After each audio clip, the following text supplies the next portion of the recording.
Hello friends, welcome to Defence Matrix. तो कुछ नई रिपोर्ट्स निकलकर सामने आ रही हैं जो कि शोकेस करती हैं कि ऑपरेशन सिंदूर के दौरान पाकिस्तान का डेस्परेशन लेवल क्या था और उन्होंने कैसे कैसे अटेम्प्ट किए थे ताकि वो इंडिया को किसी तरीके से डैमेज पहुंचा पाए। पर जैसा कि हम सब जानते हैं वो ऐसी सारी कोशिशों में फेल हुए और इसका खामियाजा भी उन्हें इंडिया के रिटेलिएशन के बाद हुआ है। तो इंडियन आर्मी द्वारा एक नया वीडियो रिलीज़ किया गया है जिसमें वो शोकेस कर रहे हैं कि किस टाइप के वेपन्स पाकिस्तान द्वारा इंडिया की तरफ फायर किए गए थे जिसको इंडियन आर्म फोर्सेस ने इंटरसेप्ट किया है।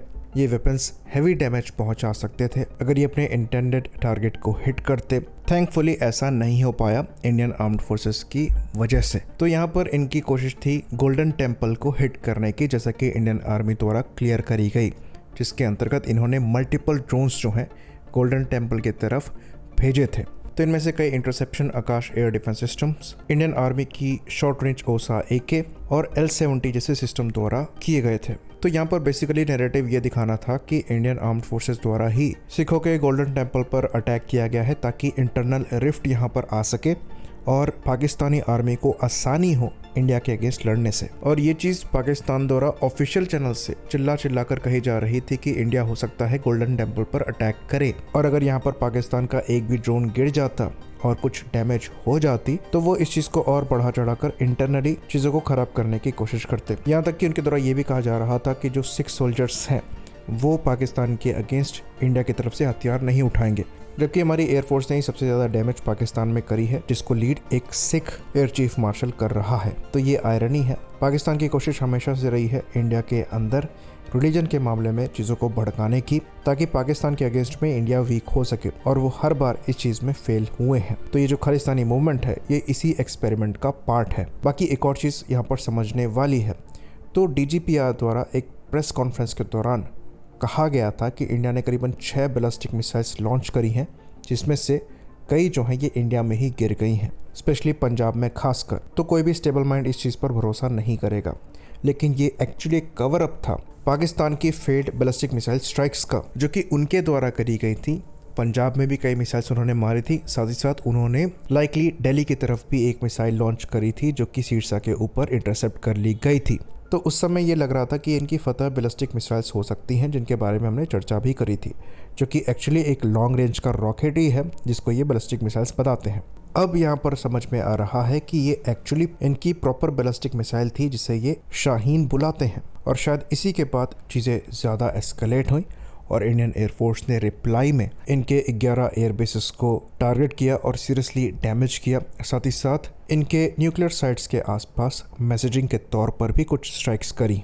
तो शाहीन मिसाइल एक मीडियम रेंज बैलिस्टिक मिसाइल है जिसकी मैक्सिमम रेंज 2800 किलोमीटर्स की बताई जाती है। यहाँ पर हम शाहीन 3 की बात कर रहे हैं। तो यहाँ पर जो खास बात नोट करने वाली है वो ये है कि ये एक न्यूक्लियर कैपेबल मिसाइल है। तो अगर पाकिस्तान ने ये मिसाइल लॉन्च करने की गलती भी करी है तो इसको एज अ न्यूक्लियर अटैक देखा जा सकता था, और शायद इसीलिए इंडिया ने जो रिस्पॉन्स दिया वो इतना सीवियर था। और फिर भी हम उसे कैलकुलेटेड ही कहेंगे, मे बी, क्योंकि इंटरसेप्शन के बाद ये पता लगा हो कि यहाँ पर कन्वेंशनल वॉरहेड ही कैरी किया जा रहा था। तो ये मिसाइल एक्चुअली इंडिया की अग्नि 3 मिसाइल के रिस्पॉन्स में डेवलप करी गई थी।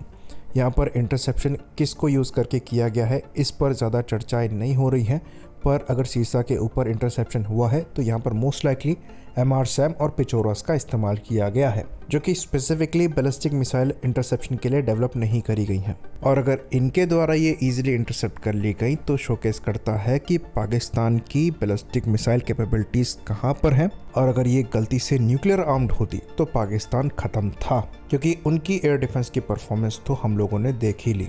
और जो किराना हिल के पास इंडिया ने मैसेजिंग करी है उसकी जगह थोड़ा हैवी वॉरहेड वाली मिसाइल लॉन्च कर दी गई होती तो शायद हमें अपने न्यूक्लियर वेपन्स को टच भी ना करना पड़ता और फिर जो होता वो दुनिया देखती।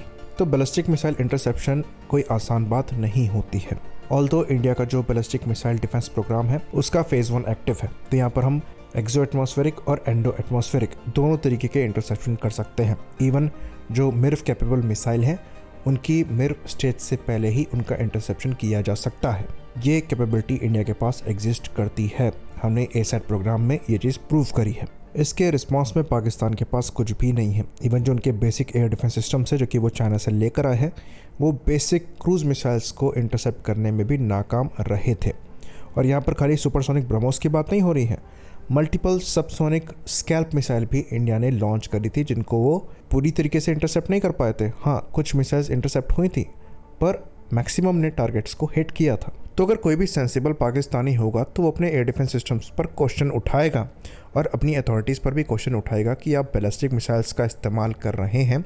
अगर इंडिया की साइड से न्यूक्लियर मिसाइल लॉन्च कर दी गई होती इस गलतफहमी में कि पाकिस्तान की साइड से हुई है, तो पाकिस्तान तो अब तक ख़त्म हो गया होता, और शायद इसीलिए सिचुएशन इतनी जल्दी डिफ्यूज़ हुई और सीज़ फायर का ऐलान यहाँ पर हुआ। पाकिस्तान की साइड से इस चीज़ को इनिशिएट किया गया। खैर, पाकिस्तान में ये चीज़ फैलाई जा रही है कि इंडिया ने सीज़ फायर इनिशिएट किया था। इतना लॉजिक पाकिस्तानियों के पास ही हो सकता है कि इंडिया उनके एयर बेसिस को हिट करने के बाद खुद ही सीज़ फायर बोलेगा, तो इस पर उनको करेक्ट करने की रिक्वायरमेंट नहीं है। अगर पाकिस्तान की साइड से कोई प्रोपेगेंडा फैलाया जा रहा है तो हमें उन्हें करेक्ट करने की ज़रूरत नहीं है, उल्टा उन्हें और ये चीज़ फीड करने की ज़रूरत है। होपफुली अपने नेक्स्ट इंटरेक्शन में आप इस सजेशन को दिमाग में रखेंगे। इसी बात पर इस वीडियो को हम ख़त्म करेंगे। लाइक करिए, सब्सक्राइब करिए। जय हिंद।